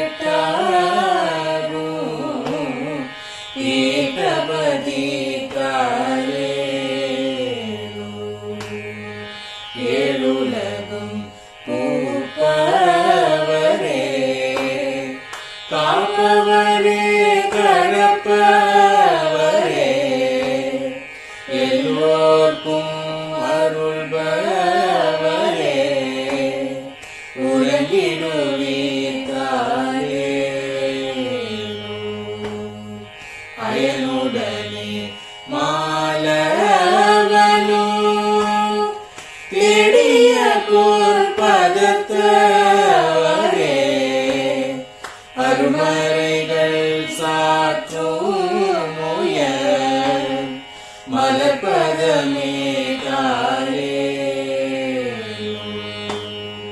முக்தி நிலை எய்திடவே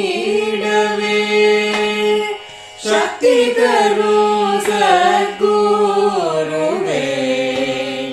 முக்தி நிலை எய்திடவே சக்தி தரும் சத்குருவே நித்தமெங்கள் நாவீசையில் நித்திரை கொள்தாளே நித்தமெங்கள் நாவீசையில் நித்திரை கொள்தாளே நித்தமெங்கள் நாவீசையில் நித்திரை கொள்தாளே